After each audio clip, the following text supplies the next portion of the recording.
Overcoming adversity. That's the topic of today's Bold and Blunt, and I'm your host, Cheryl Chumley, giving you a Christian conservative look at today's news, politics, culture, and events. And today, in particular, culture.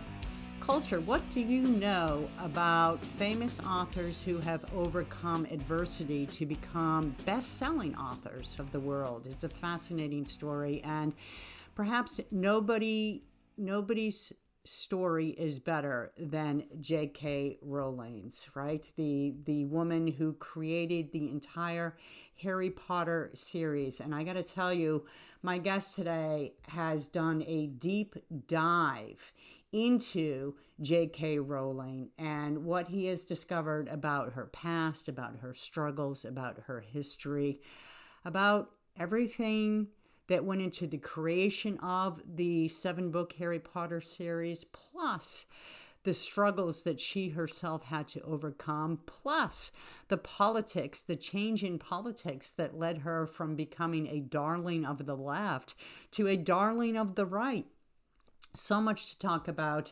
And my guest today is taking pretty much the entire Bold and Blunt half hour. So I'm going to get right to him, introduce him. Just want to quickly say, if you like Bold and Blunt, don't forget you may get Bold and Blunt at edify.app at Real Life Network, which is part of the lineup of podcasts and video shows and offerings at RLN, the faith-based news outreach of Pastor Jack Hibbs's Calvary Chapel, Chino Hills Church in California. Bold and Blunt, I'm happy and proud to say, and humbled to say, has been part of that lineup for a couple of years now. You may also get Bold and Blunt at WashingtonTimes.com, where if you subscribe to my newsletter, The Best of Cheryl Chumley, you'll get Bold and Blunt delivered right to your email box. My Tuesday audio version of it, my Friday or weekend video version of it. You won't want to miss the last couple of video interviews I've had. Troy Miller, CEO of NRB, National Religious Broadcasters, and Bill O'Reilly, of course, who needs no introduction, right? We all know him from media and his best-selling books. So if you haven't seen those two shows, you're definitely going to want to check those out. But when you subscribe to my newsletter, you'll also get not just my Bold and Blunts, but all the commentaries that I write all day long at the Washington Times, delivered right to your email box Monday, Wednesday, and Friday. If you don't want to do that right away, you can check out Bold and Blunt wherever podcasts are available. All you have to do is go to the internet and do a Google search on it, or a Bing search, or a duck goose search, whatever that one is, and type in Bold and Blunt, Cheryl Chumley, and there it is. So today's guest, I'm happy to say, Solomon Schmidt. He has written this excellent book, A Pen to Change the World, The Life of J.K. Rowling, and boy, some of the information that he has uncovered. Very excited to speak with him today. Solomon, I want to thank you so much for being on Bold and Blunt. So great to have you here. Great to be here, Cheryl. Thanks so much. I'm really excited to talk about this endeavor, your latest book. You have done a deep dive research into Harry Potter author J.K. Rowling, and you've had some, you've uncovered some very interesting details. So, what led you first off to research her? I was fascinated, breathtaken by the 7th Harry Potter book, which was a life-changing reading experience for me. The profound depths of that book are stunning in terms of the scope of the storytelling and the moral truths in the book. And to find out that these books, the best-selling book series of all time, was written by a single mother on welfare, battling abuse, depression, poverty, sexual assault, the list goes on. I wanted to know, how did she do this? Who is this woman? And how did all these life experiences shape the development of Harry Potter? And then it stunned me, Cheryl, to find out that there hasn't been a biography of J.K. in 25 years. This is the first complete biography of her life. This is the first book that will tell the complete story of her rags to riches rise from welfare to world's first billionaire author. this 17-year story of her creation of Harry Potter, her involvement in the controversy over sex and gender. It's all covered at length for the first time in this book, A Pen to Change the World. And so I was intrigued by the rags to riches side of J.K.'s story, but also by the question of, well, why did this woman who was on the left, very much revered on the left, deliberately tank her reputation and standing and, quite frankly, personal safety and adoration from the left in order to speak out on an issue she felt very passionately about? And why the heck did J.K., who wrote Harry Potter, feel so passionately about the transgender issue that now she's getting death threats? And, you know, this lady who used to spar with President Trump on Twitter, her death is now called for in the same breath as President Trump. The same people who call for his death are calling for hers. Well, why did that happen, and how, and what has she done with that impact? So all those big questions influenced me, and it just made for a heck of an interesting research project. So many questions come to mind, and just to put your title, I know you quickly mentioned it, but I should have said it, A Pen to Change the World, The Life of J.K. Rowling. That's the title of your book. So you said a couple minutes ago that it was book 7 that was life-changing for you, and it just makes me wonder, what about books 1 through 6? What was it specifically about book 7? In book 7, and I don't want to give too many spoilers away, I'm not trying to be evasive for those who haven't read the series, J.K. planned the entire saga of Harry Potter to lead up to one defining moment in book 7. Okay. And essentially, it's when Harry has to face his death.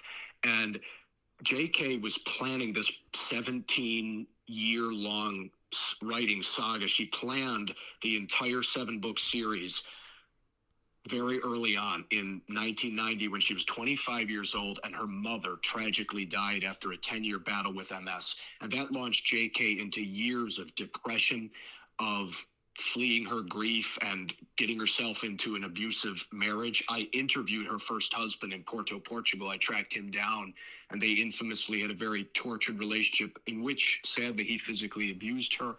So her mother's death sent her into a torrent of many different life crises, and she wrestled with issues related to death and loss and hurt and poverty and abuse and neglect all through the Harry Potter books. And the entire series leads up to the hero having to process all these different personal trials and face his death in the end. And I should say, Harry Potter is not family therapy. It's not like you're reading Harry Potter to get therapy for life. It's a fun series. It's funny. It's creative. It's magical, right? And the amazing thing was to see that all of these ideas, all these characters, with all their different backgrounds and abilities and stories and motivations, were created by one mind, by one woman sitting in her tiny little apartment in the UK, doing this for a hobby, to escape her boring day job or to take her mind off her troubles with welfare and single motherhood. She was, as all the legends say, writing these stories in cafes, pushing her baby in a stroller with one arm and writing Harry Potter with the other hand. I mean, that's all true. So that was just life-changing to see all of these moral truths and this profound human story dealing with the greatest issues that we face, you know, taking on tyrants, surrendering power, self-sacrifice, courage, friendship, that all of these ideas led to this penultimate or ultimate finish in book 7, where she ties the entire 17-year writing journey to a fitting conclusion. And that's one of the main moments in the book too, is she's writing the ending to the series that she had planned over 17 years. And she finds herself in basically a puddle of tears, weeping from this entire journey of her own, leading her to the moment to finish that series when Harry has to confront his death and become the hero he was meant to be. And J.K. was living that with him, parallel at the same time. It's a bit of a rambling answer. No, insightful. When you were researching her and talking to people, I assume that have had contact with her in her life, what did you find out about her faith, her personal faith journey, if she had one? I found out that from the age of about 11 to 17, she was attending church by herself. Her father, her mother, and her sister, as far as we know, were not Christians, but JK, of her own free will as an 11-year-old, got baptized at a church nearby her house and attended services all through her teens. We know that JK was transfixed by a painting of Jesus that she looked at in her 20s when she visited the National Art Gallery in London. And she was so transfixed by this painting of Jesus, the Supper at Emmaus, that she bought a copy, put it on the wall of her apartment where she was living at the time she wrote Harry Potter, or started writing Harry Potter. And she later made this the background image to her first website. And I was able to find out the church that she attends in Edinburgh, where she was on the vestry, basically on the board of this church, intimately involved in the running of this church in Scotland, and that she had her daughter baptized at this church. And from a personal standpoint, as a Christian myself, it was amazing to see her deliberately put the Christian story into the seventh Harry Potter book.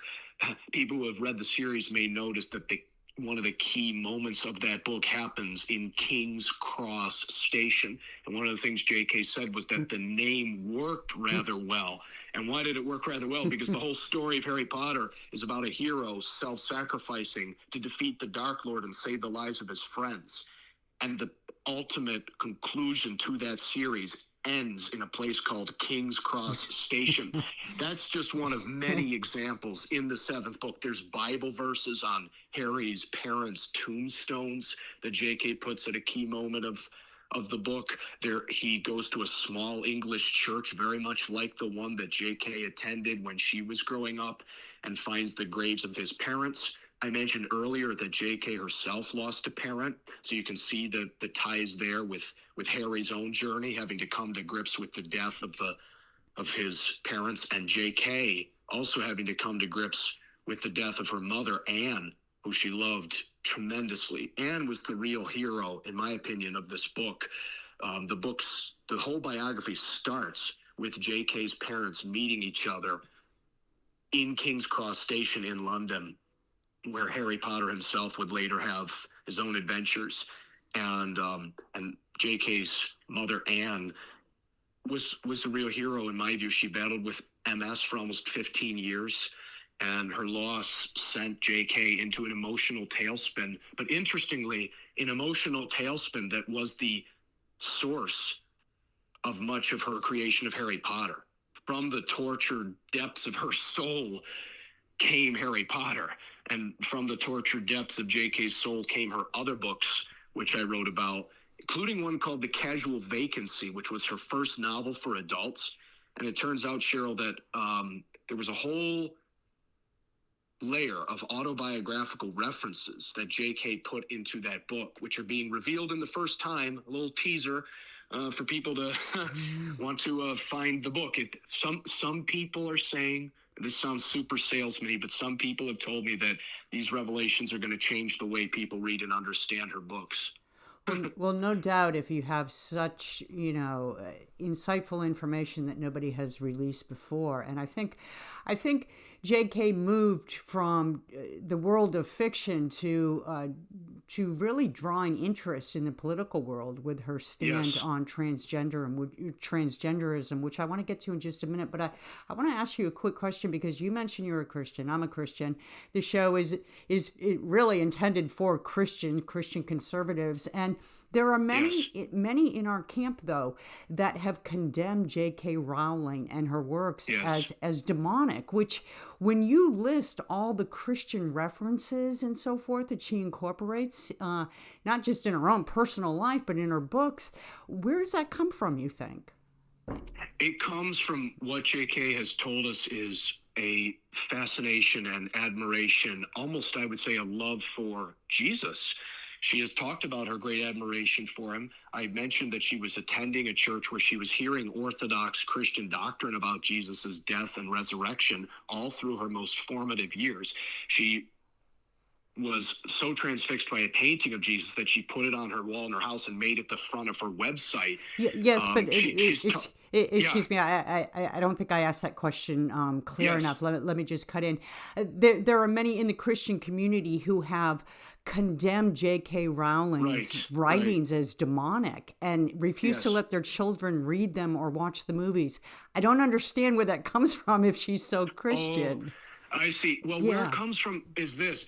J.K. does have an interest in astrology, in alchemy, and in historical forms of witchcraft. She has said she is not a witch. She has no interest in being a witch, but she knew enough about astrology to write horoscopes for newborn children of friends of hers. gotcha. Her first husband said that the 7-book series was chosen, the number 7 was chosen to reference the magical number of 7, which has historically been seen as a magical number. So JK has some kind of fascination in magic that people down through the ages have believed worked. And she threw little allusions to it in the stories, which to her were slightly humorous, but also gave them an air of mythical reality. Things like owls and frogs, which were familiars to witches, or animals who would supposedly aid them in their witchcraft. So there are elements of Harry Potter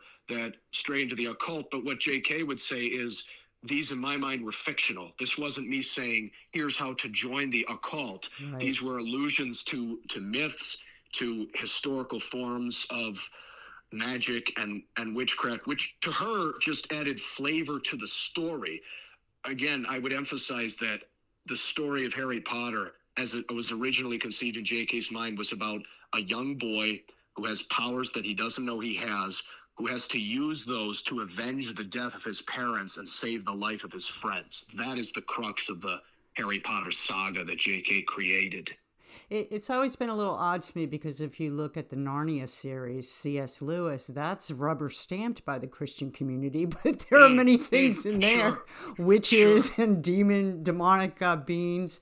Let's quickly jump because I know you still have a little extra time. Yes, I know we're Oh, hitting. yes. Okay. Yeah, Uh, I'd love to. I wanted to talk about the transgenderism issue because that's struck me as very courageous of her to take that stand.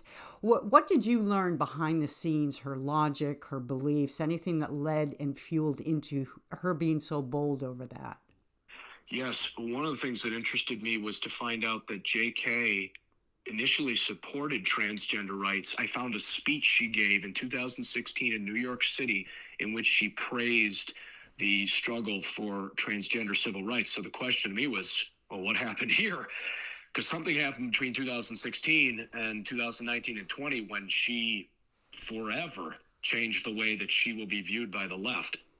A lot like the subject of my previous book, Alan Dershowitz, the attorney who was a Democrat who represented President Trump in his first impeachment trial and knew he was going to be losing the adoration of close friends and colleagues and admirers, etc.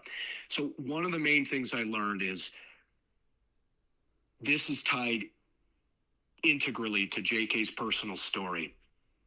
Her passion for this issue of the transgender controversy goes right back to the fact that she was born in the wrong gender. Her father wanted a son and was desperately disappointed when she turned out to be a girl, and would later tell her so in her childhood. And this whole journey, coming to grips with a father she termed, not my word, she termed as running a misogynistic household. That is what JK was growing up with, and that was what formed her psyche as a young woman, coupled with the domestic abuse she suffered at the hands of her first husband, again, who I met and interviewed in Porto, Portugal, and whose content I put in the book.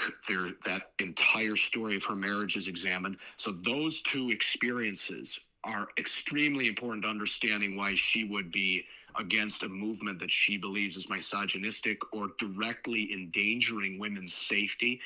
The other aspect to this here is she's simply opposed to censorship.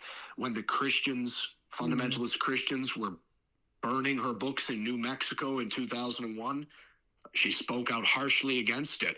When the UAE government was forbidding the books because they believed they were against Islam, that was very much against her worldview. And now, and even when people were trying to ban Donald Trump from traveling to the UK, she spoke out against that. Even though she vociferously attacked the president, she spoke out against that. And this is yet another example for her of an area where a group of people, in her mind, are treading on the free speech rights of the rest of the world. And just like Jordan Peterson or people in that vein, she said, no, this is a red line. I'm willing to go to jail if it's a hate crime to be abusive to people's emotional feelings. And that's my red line. So there's all those aspects that play into it, which make the rest of her life story very interesting, because you see how these moments through her childhood, teens, 20s ultimately lead to her being willing as a 60-year-old lady to take this ultimate step, which is to put her life in some ways on the line. She gets credible death threats. People have gone into her property in Scotland, found where it is, physically went there with attempts to make pipe bombs. People have given credible death threats to her children. This is a very serious game for her. So to see her as a woman with everything to lose, a billionaire who could have just sat in her mansion and been quiet, a woman who is the mother goddess of the left, who would have people fall down in sobs in any bookstore across the United States when she would show up, a woman whose books sold more copies than anyone in world history, are now being removed from shelves of bookstores in California. Harry Potter is literally being taken off the bookshelves. There are stores that I have called about my book, about marketing my book and advertising my book, who will not take the call, who will not answer the email, or who will not engage with my book in any way, simply because it's J.K. Rowling. I've been censored or canceled from most of the Harry Potter fandom communities and fan sites because this book is about her. It's not even pro or anti JK. It's just an objective old school biography.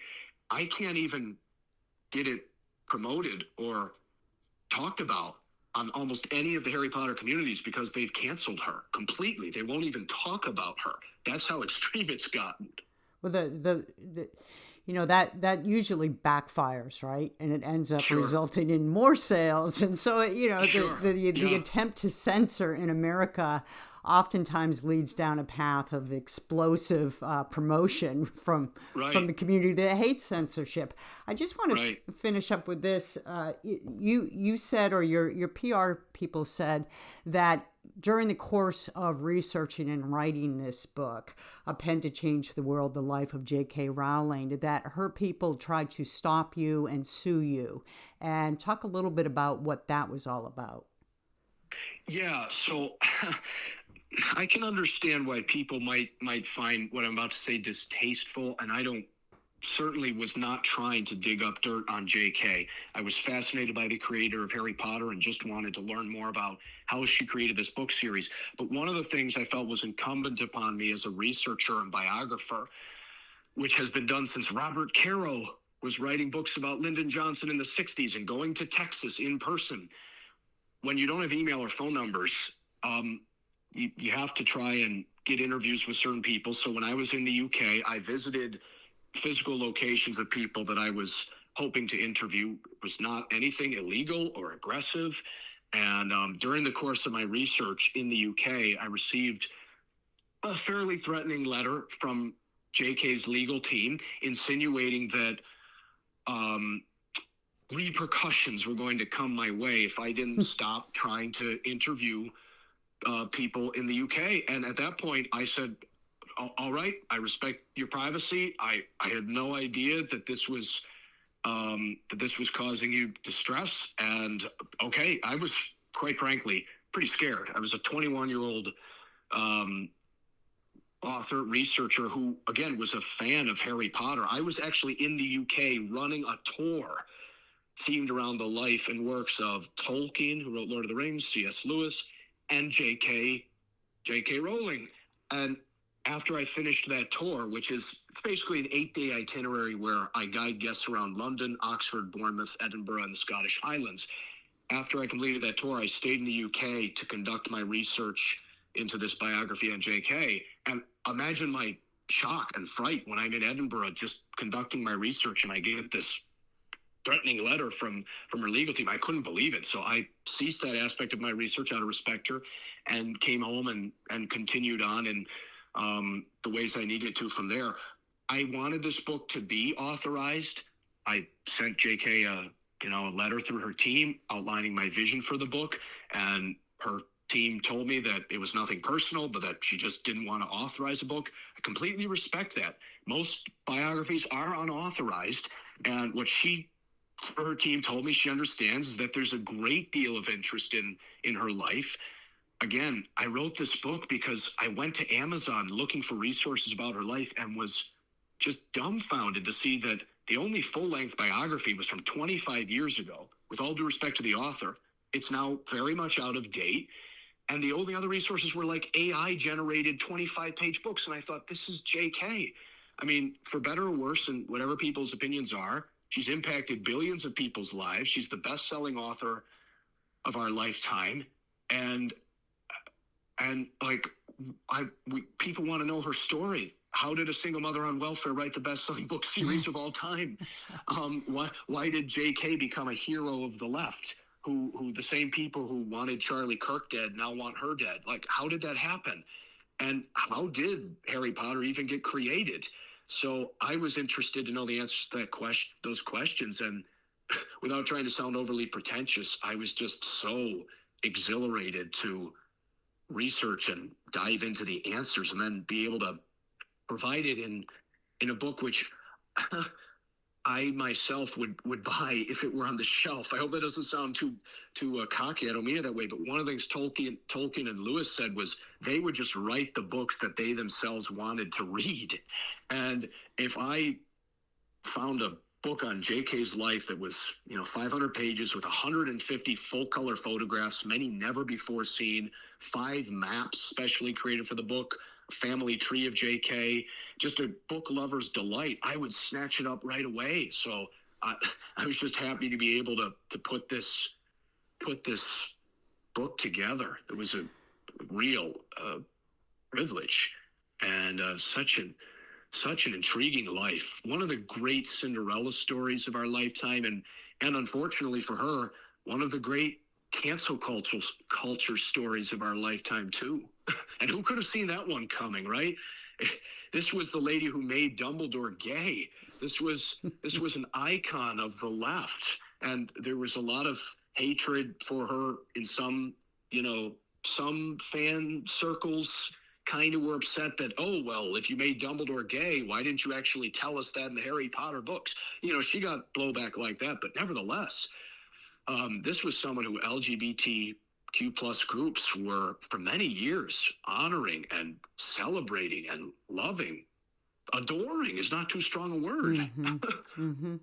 And no, I don't think it sounds pretentious at all about your book, because after listening to you and after reading through some of the descriptions, it just seems like millions of people would be interested in this book. A Pen to Change the World, The Life of J.K.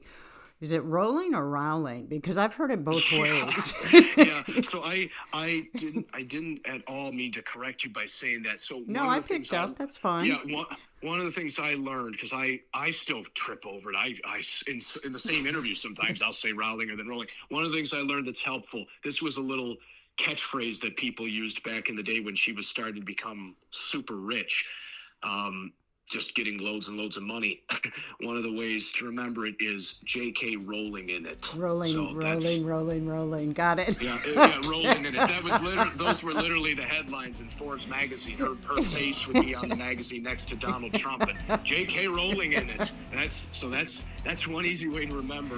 All right, J.K. Rowling. That's the title again. A Pen to Change the World, The Life of J.K. Rowling. Solomon, I want to thank you so much for taking the time to be on Bold and Blunt. Fascinating book. Can't wait to read it. Thank you. Thank you so much for having me, Cheryl. Pleasure to be with you. And that's another Bold and Blunt. Remember, if you like Bold and Blunt, you may get Bold and Blunt at edify.app, at Real Life Network, at WashingtonTimes.com, and of course, wherever podcasts are available. Tune in next time. In the meanwhile, don't forget, stay blunt, stay bold.